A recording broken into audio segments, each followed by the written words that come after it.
Good evening, dear friends. Greetings in the wonderful name of Jesus. Wonderful to be with you all. Calvary Chapel, Old Bridge once again. First of all, I bring you greetings from Calvary Chapel in Jerusalem and Calvary Chapel in Otley, England, where my family worship despite my New York accent. My family are Israeli and we live mainly in England. On the back as you leave, some of the finest propaganda this side of the Atlantic. If you are interested in the Jewish background of the Christian faith, we have Grain for the Famine and also another book, Final Words of Jesus, written by yours truly. And we also have some other things. We have the Fact 2002 P3 with Chuck Missler, Dave Hunt, and myself at a recent conference in England. And also because we thought that Bible Logos was astronomically expensive and out of the reach of too many people and overpriced, we produced a version of our own. Not the same thing, but the same kind of thing for about 1/10 of the price of Bible Logos, should you be so inclined. It's available in the back. Enough of that kind of thing. Shabbat Shalom to any Jewish friends among us. This time of year, we are in what churches that follow liturgy call Pentecost. Coming to that time.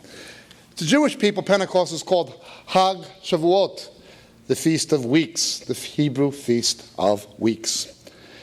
And to this day in the synagogue, the Feast of Weeks, the book of Ruth is what's read in the synagogues in the Hebrew liturgy. The book of Ruth, the story of a wealthy and powerful Jewish man who took a Gentile bride and exalted her and began the lineage of David from where the Messiah would come. With this in view, open with me, please, to the book of Ruth, chapter 1. We'll read the book of Ruth.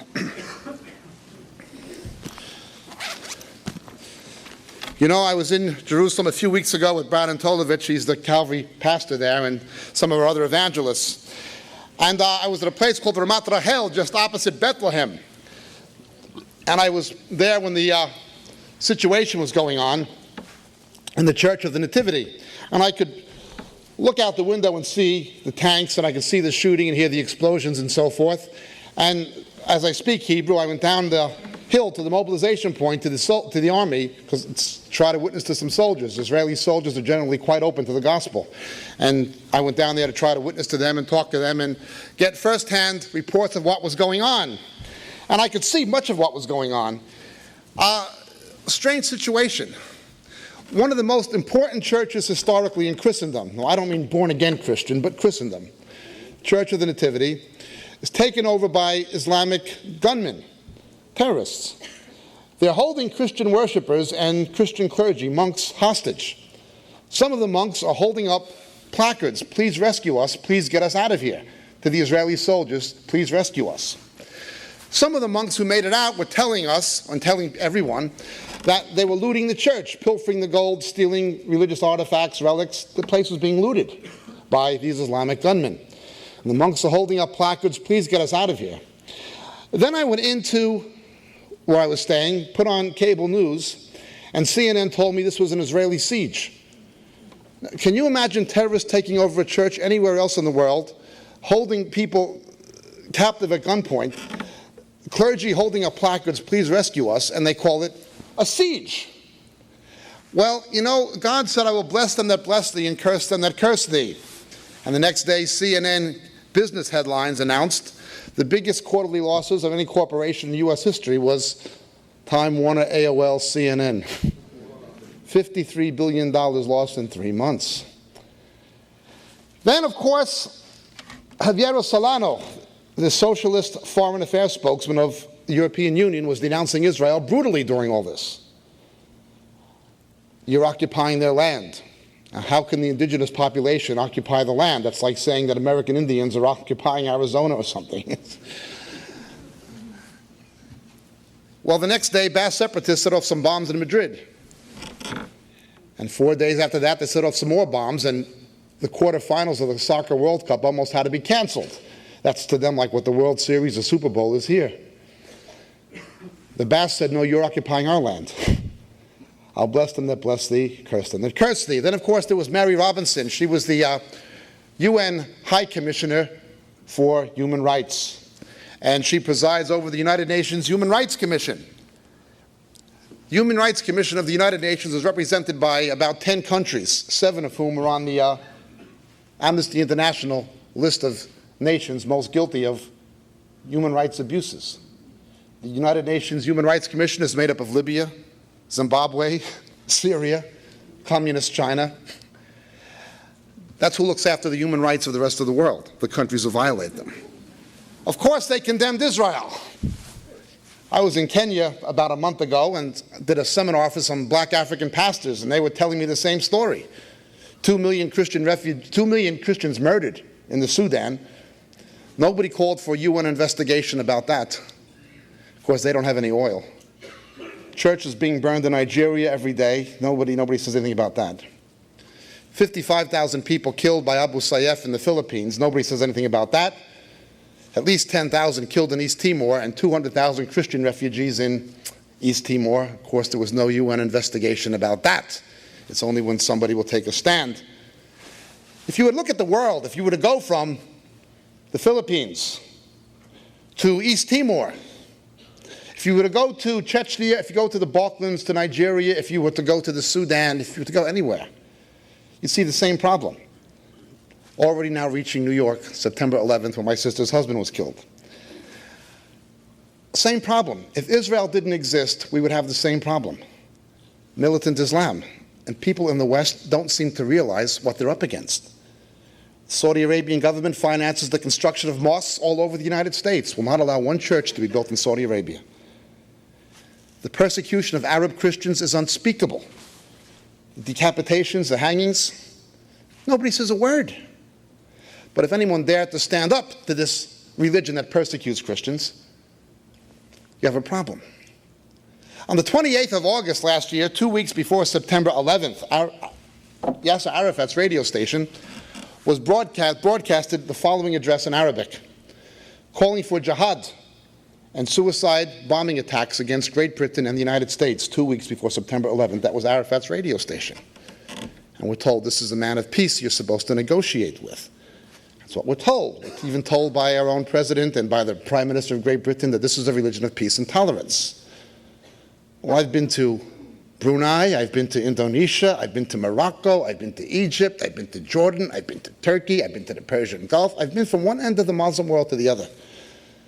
And I've not found peace or tolerance in any of them. I've not found one Islamic nation that will give Christians the same rights that they demand here. It's always a one-way street. Israelis feel very xenophobic. They feel abandoned. They feel almost outraged by the dual standards. You're calling it a siege? This is your church, not ours. We're not protecting a synagogue. We're protecting a church. Those are not rabbis holding up those signs saying, please get us out of here. Those are your monks. We're only trying to rescue them. What do we care if they ransack your church? And you're calling it a siege? It's always a one-way street.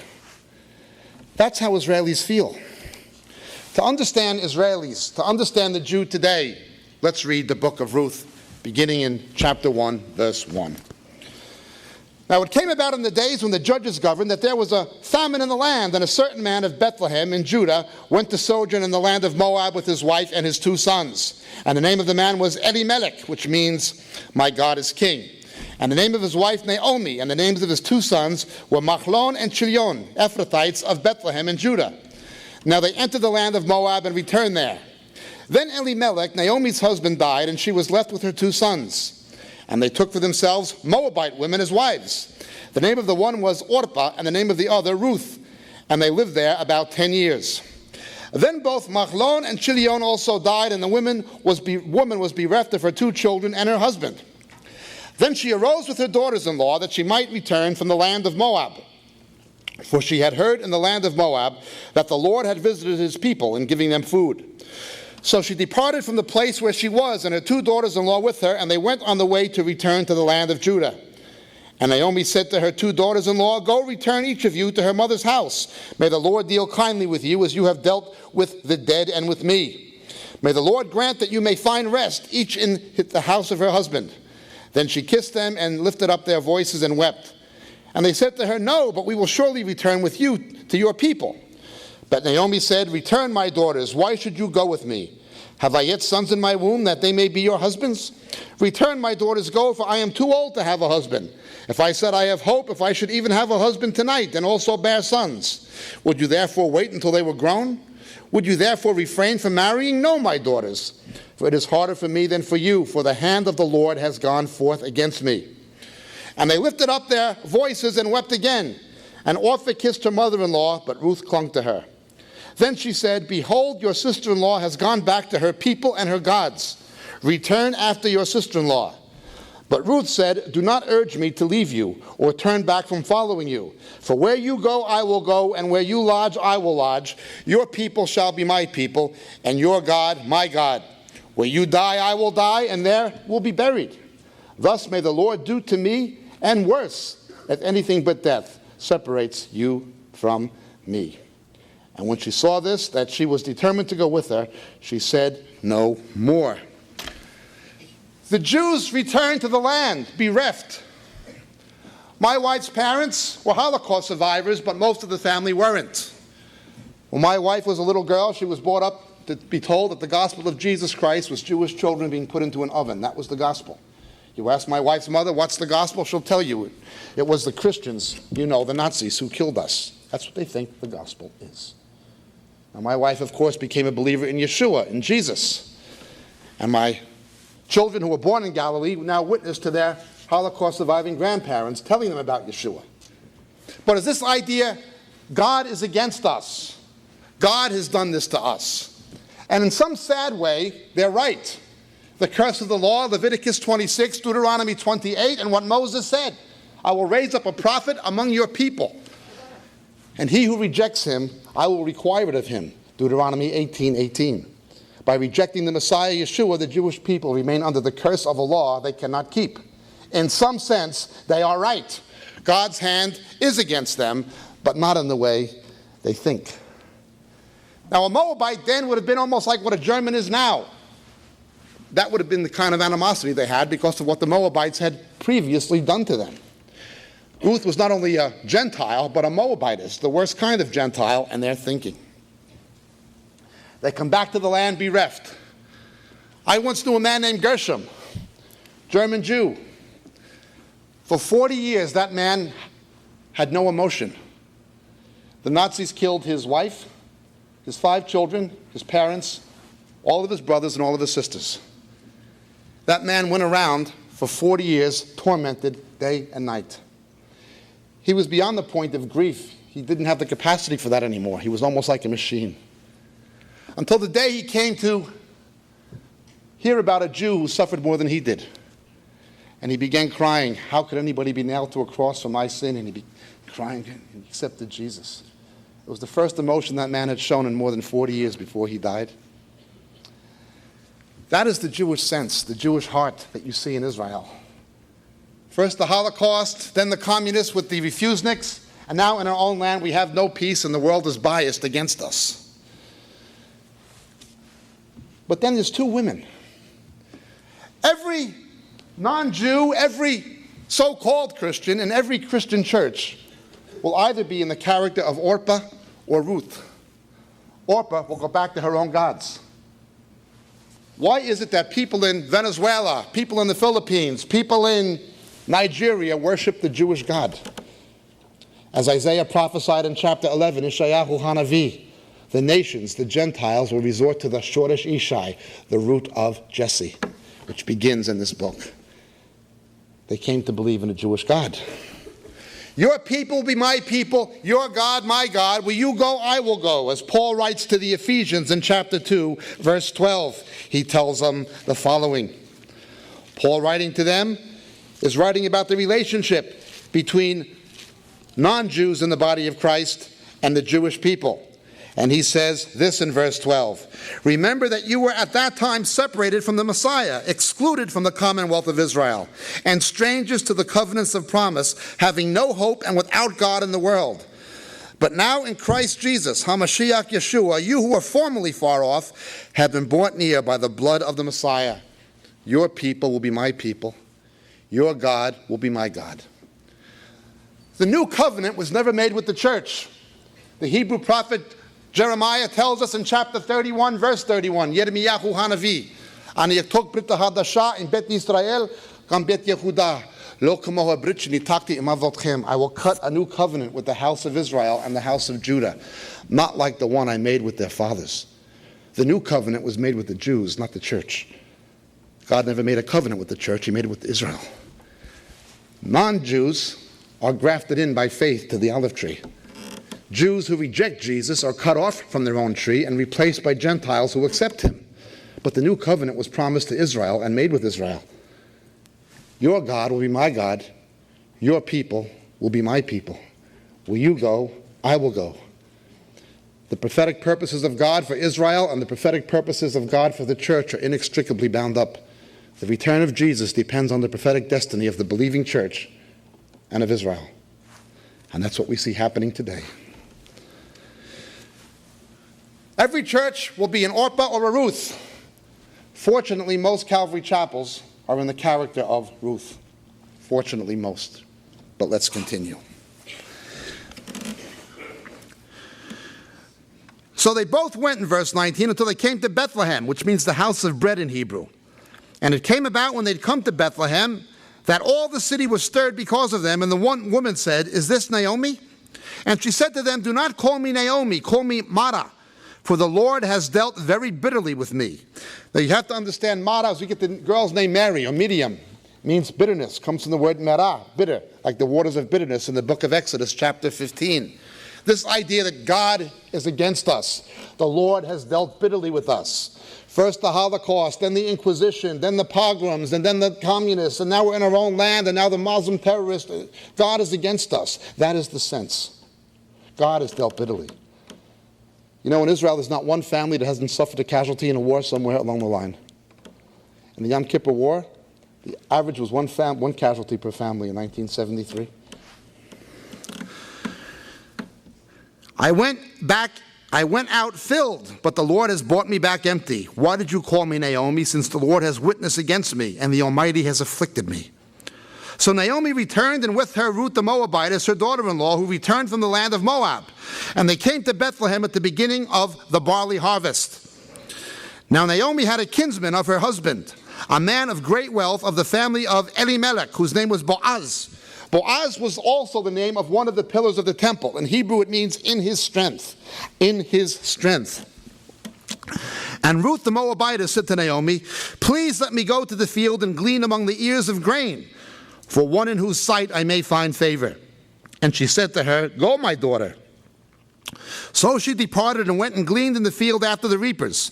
And when she happened to come to the portion of the field belonging to Boaz, who was of the family of Elimelech, now behold, Boaz came from Bethlehem and said to the reapers, "May the Lord be with you." And they said to him, "May the Lord bless you. Adonai yivarechecha." Then Boaz said to his servant, "Who is in charge of the reapers? Whose young woman is this?" And the servant in charge of the reapers answered and said, "She is the young Moabite woman who returned with Naomi from the land of Moab." And she said, "Please let me glean and gather after the reapers among the sheaves." Thus she came and has remained from the morning until now. She's been sitting in the house for a little while. Then Boaz said to Ruth, "Listen carefully, my daughter. Do not go glean in another field. Furthermore, do not go on from this one, but stay here with my maids. Let your eyes be on the field which they reap, and go after them. Indeed, I've commanded the servants not to touch you. When you are thirsty, go to the water jars and drink from what the servants draw." Then she fell on her face, bowing to the ground, and said to him, "Why have I found favor in your sight that you should take notice of me, for I am a foreigner?" And Boaz answered and said to her, "All that you've done for your mother-in-law after the death of your husband has been fully reported to me, and how you left your father, your mother, and the land of your birth, and came to a people you did not know previously. May the Lord reward your work, and your wages be full from the Lord, the God of Israel, under whose wings you have come to seek refuge." Then she said, "I have found favor in your sight, my lord, for you have comforted me, and indeed have spoken kindly to your maidservant, though I am not like one of your maidservants." And at mealtime Boaz said to her, "Come here, that you may eat of the bread and dip your piece of bread in the vinegar." So she sat next to the reapers, and he served her roasted grain. And she ate and was satiated, and had some left. And when she rose to glean, Boaz commanded his servant, saying, "Let her glean even among the sheaves, and do not insult her." And also you shall purposely pull out for her some of the grain from the bundles and leave it that she may glean, and do not rebuke her. So she gleaned in the field until evening. Then she beat out what she had gleaned, and it was barely an ephah of barley. And she took it and went up into the city, and her mother-in-law saw what she had gleaned. And she also took it and gave Naomi what she had. After that she was satiated. And her mother-in-law then said to her, "Where did you glean today, and where did you work? May he who took notice of you be blessed." So she told her mother-in-law with whom she had worked, and said, "The name of the man with whom I worked today is Boaz." And Naomi said to her daughter-in-law, "May he be blessed of the Lord, who has not withdrawn his kindness to the living and the dead." And again Naomi said to her, "The man is our close relative, one of our closest relatives." Then Ruth the Moabitess said, "Furthermore, he said to me, 'You should stay close to my servants until they have finished all my harvest.'" And Naomi said to Ruth her daughter-in-law, "It is good, my daughter, that you go out with his maids, lest others fall upon you in another field." So she stayed close by the maids of Boaz in order to glean until the end of the barley harvest and the wheat harvest, and she lived with her mother-in-law. Not only will God bless those who, God will not only curse those who curse the Jews, but he will bless those who bless the Jews. Believe me, the judgment of God would have fallen on the United States a long time ago due to the genocidal atrocity of abortion alone. There are basically two reasons God's judgment has not already fallen on this country long before September 11th.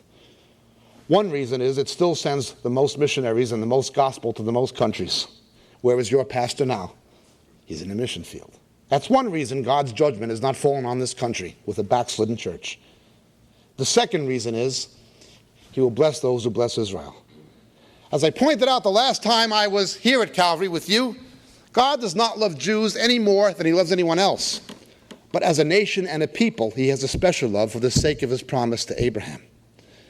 And of course, by coming to faith in the seed of Abraham, the Messiah, you become the same as they are.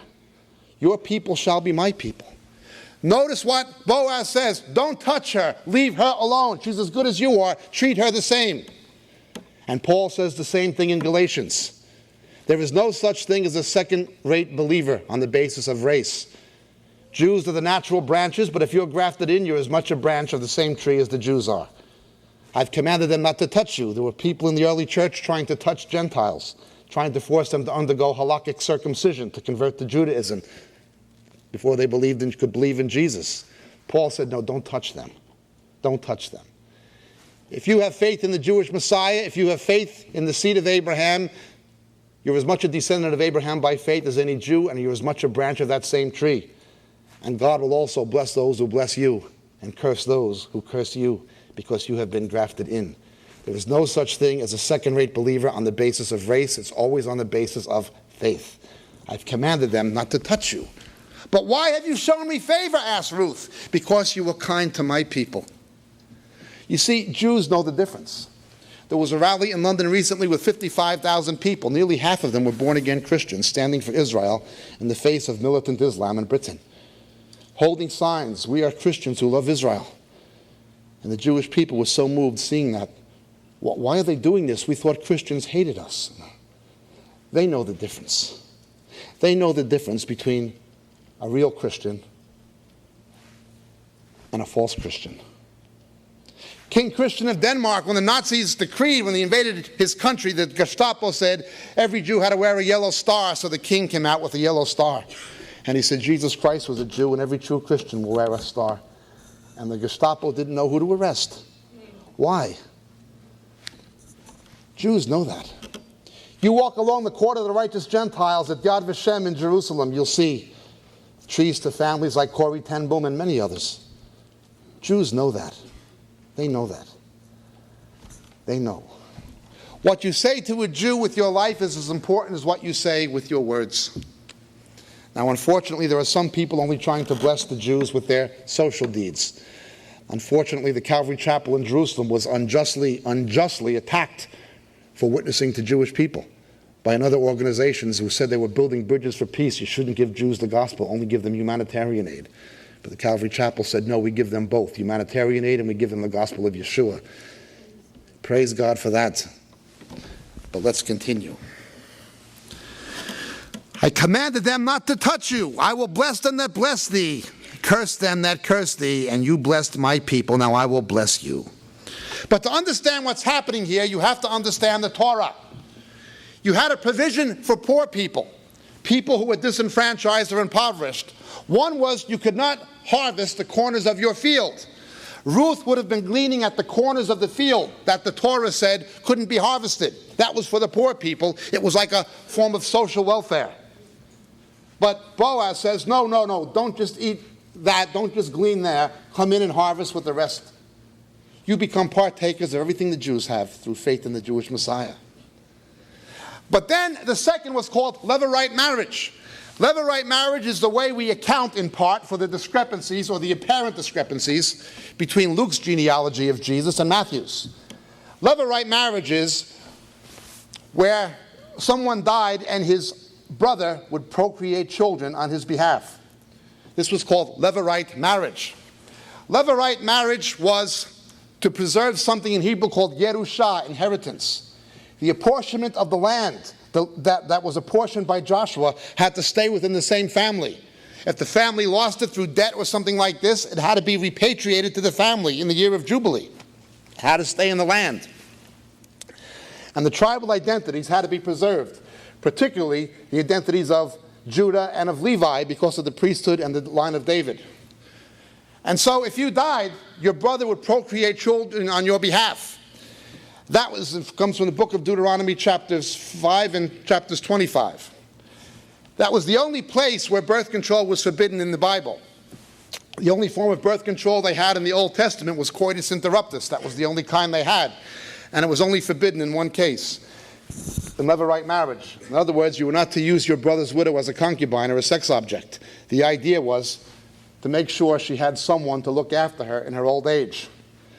So in Levirate marriage, in addition to the gleaning of the corners of the field, your pension or your retirement was your children. It's still like that in most of the third world. When the Bible says, honor thy father and thy mother, it goes well beyond parental respect. What it means in Hebrew is the word is kavod, from the word kaved, being heavy for you. In Greek, it's translated honorarium, get money. In other words, the same as your parents were financially responsible for you in your pediatric years, should the need emerge, you are financially responsible for them in their geriatric years. And if you aren't, don't expect much longevity yourself. Don't expect to live a long life. Even if the New Testament says that. That's why I gave my children a choice. I said, look, I can put you through law school, I can put you through dental school, I can put you through medical school, or I can put you through the wall. What's it going to be?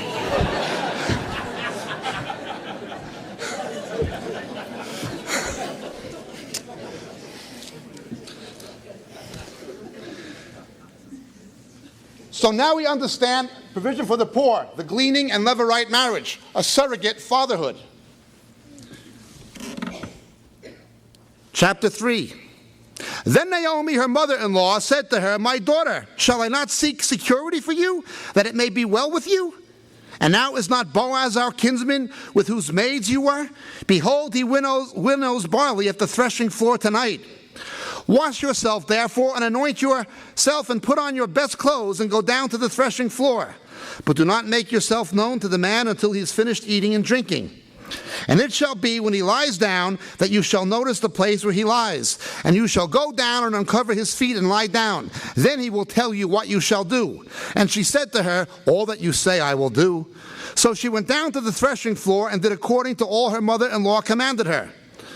When Boaz had eaten and drunk, and his heart was merry, he went to lie down at the end of the heap of grain, and she came secretly and uncovered his feet and lay down. This was a courting ritual. And it happened in the middle of the night that the man was startled and bent forward, and behold, a woman was lying at his feet. And he said, who are you? And she said, I am Ruth, your maid. So spread your covering over your maid, for you are a close relative. Then he said, may you be blessed of the Lord, my daughter. You have shown your last kindness to be better than the first by not going after young men, whether poor or rich. And now, my daughter, do not fear. I will do for you whatever you ask for all my people in the city. Know you are a woman of excellence. And how it is true that I am a close relative. However, there's a relative closer than I. Remain this night, and when morning comes, if he will redeem you, good. Let him redeem you. But if he does not wish to redeem you, then I will redeem you, as the Lord lives, until morning." So she lay at his feet until the morning and rose before one could recognize another. And he said, "Let it not be known that the woman came to the threshing floor." And again he said, "Give me the cloak that is on you and hold it." So she held it, and he measured 6 measures of barley and laid it on her. And she went into the city. And when she came to her mother-in-law, she said, "How did it go, my daughter?" And she told her all that the man had done for her. And she said, "These 6 measures of barley he gave to me, for he said, 'Do not go to your mother-in-law empty-handed.' And then she said, 'Wait, my daughter, until you know how the matter turns out, for the man will not rest until he has settled it today.'" Who is going to be the Levirate husband? Who is going to procreate children on behalf of Naomi? This is the question. This, again, all comes from the book of Deuteronomy, for the provisions of the law. What would happen if you did or did not procreate a child on behalf of your dead brother? We read in Deuteronomy 25, "When brothers live together, and one of them dies and has no son, the wife of the deceased shall not be married outside the family to a strange man. Her husband's brother shall go into her and take her to himself as wife and perform the duty of a husband's brother to her. And it shall be that the firstborn whom she bears shall assume the name of his dead brother, that his name may not be blotted out from Israel. But if the man does not desire to take his brother's wife, then his brother's wife shall go up to the gate of the elders and say, 'My husband's brother refuses to establish a name for his brother in Israel. He's not willing to perform the duty of a husband's brother to me.' Then the elders of the city shall summon him and speak to him. And if he persists and says, 'I do not desire to take her,' then his brother's wife shall come to him in the sight of the elders, pull off his sandal, and spit in his face, and shall declare, 'Thus it is done to the man who does not build up his brother's house.' And in Israel his name shall be called the house of him whose sandal was removed." You have to understand this is messianic typology. It points ahead to the New Testament. Jews had no salvation under the law. They had what we call kaporah, as in Yom Kippur, the Day of Atonement. If a Jew had real faith and real repentance, the blood of those animals, especially the Yom Kippur scapegoat, Hasa'ere Zazel, would make kaporah. It would cover the sin of the Jew until the Messiah came and removed them. He was reliant on somebody who would come after him to redeem his name. You understand? That would be Jesus, the Messiah. When a Jew died under the law, he was reliant on somebody who'd be born after him, that his name would not be blotted out, that his name would live on from the book of life. Points ahead to the Messiah. We have a curious institution in Jewish culture called Yiddishkeit, known as the Yiddish Shemama. When I was a little boy in New York, there was a very silly song I never liked. "Que sera, sera." My mother said to me, "Will I be happy? Will I be rich?" Here's what she said to me. Well, a Yiddish Shemama, a Jewish mother, would never say, "Que sera, shmera." She would say, "Que sera, shmera." Listen, will you be happy? Will you be rich? You marry a stockbroker like your cousin Mark? You move to Long Island, you'll be rich, you'll be happy? That's what she said to me. A Yiddish Shemama wants her daughter to marry well. And here she treats Ruth like her own daughter. The Jewish woman tells the Gentile woman how to get the Jewish man, how to get the Jewish husband. We're told in Ephesians chapter 5 that the Gentile church is the bride of Christ, the bride of the Messiah. How did Gentiles get the Jewish husband? Jews preach the gospel to them. The Jew tells the Gentile how to get the husband. However, which one is it going to be? He was the second closest, the second most eligible was Boaz. And there was nothing attractive about him, but Ruth went to him anyway. And of course we know that the Messiah was a man of sorrows, acquainted with grief. He had no form of comeliness that we should look upon him. Well, what happens? How does this wonderful story end? Boaz went up to the gate and sat down there, and behold, the close relative of whom Boaz spoke was passing by, and he said, "Turn aside, friend, sit down here." And he turned aside and sat down, and he took 10 men of the elders of the city and said, "Sit down here." So they sat down. Then he said to the closest relative, Naomi, who'd come back from the land of Moab, has to sell a piece of land which belonged to our brother Elimelech. So I thought to inform you, saying, buy it before those who are sitting here, and before the elders of my people. But you will not redeem it. If you will, you will. But if not, tell me that I may know. For there is no one but you to redeem it, and I'm after you. And he said, I will redeem it. Then Boaz said, on that day you buy the field from the hand of Naomi, you must acquire Ruth the Moabitess, the widow of the deceased, in order to raise up the name of the deceased on his inheritance. That's the Levirate husband. And the closest relative said, I cannot redeem it for myself, lest I jeopardize my own inheritance. Redeem it for yourself, that you may have my right of redemption. I cannot redeem it. Now this was the custom in former times in Israel concerning the redemption and the exchange of land to confirm any matter. A man removed his sandal and gave it to another, and this was the matter of attestation. So the closest relative said to Boaz, buy it for yourself, and he removed his sandal. This next guy in line says, well, it's my inheritance and it's my right. It's my blessing. I'm entitled to it. It's the blessing of my fathers. But you've got to take the Gentile woman. The blessing I want. The inheritance I want. The land I want. The heritage of my fathers I want. But I don't want nothing to do with that shiksa.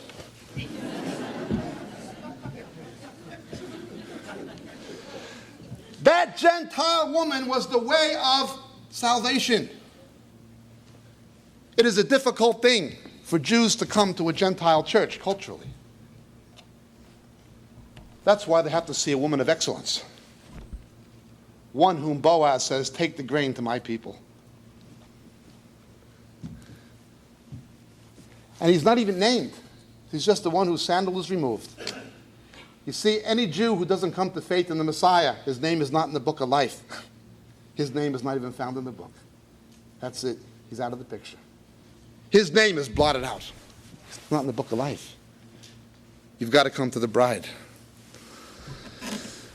So Boaz said to the elders and all the people, you are my witnesses today. I've bought from the hand of Naomi all that belonged to Elimelech and all that belonged to Chilton and Machlon. Moreover, I have acquired Ruth, the Moabitess, the widow of Machlon, to be my wife, in order to raise up the name of the deceased and his inheritance, so that the name of the deceased may not be cut off from his brothers, or from the court of his birthplace. You are witnesses today. Again, a Jew was reliant on somebody after him to redeem his name. Before Christ, they couldn't be saved, if you understand the typology. And all the people who were in the court and the elders said, we are witnesses. May the Lord make the woman who's coming into your home like Rachel and Leah, both of whom built the house of Israel, and may you achieve wealth and Ephrata and become famous in Bethlehem. Like Rachel and Leah. Remember, the groom wanted Rachel first, but he couldn't get Rachel first. He had to take Leah first. After he got Leah, then he got Rachel. First, Leah was the most fruitful, had all the babies. Then Rachel. Jesus comes looking for a Jewish bride.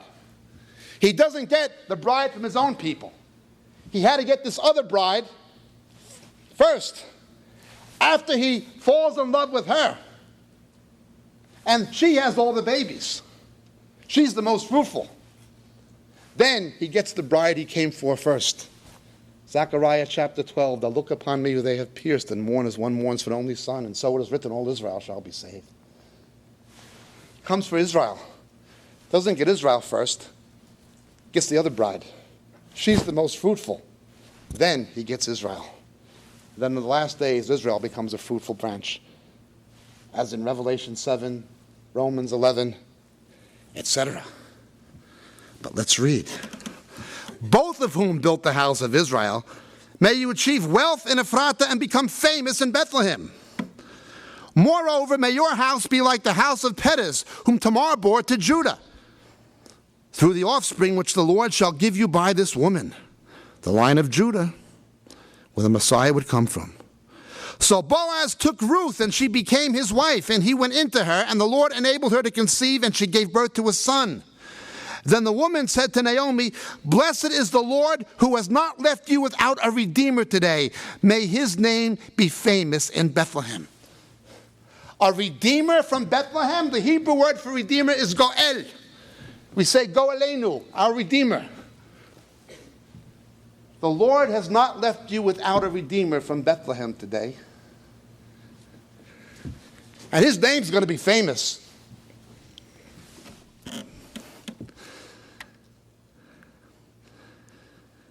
May he also be to you a restorer of life and a sustainer of your old age, for your daughter-in-law, who loves you and is better to you than 7 sons, has given birth to him.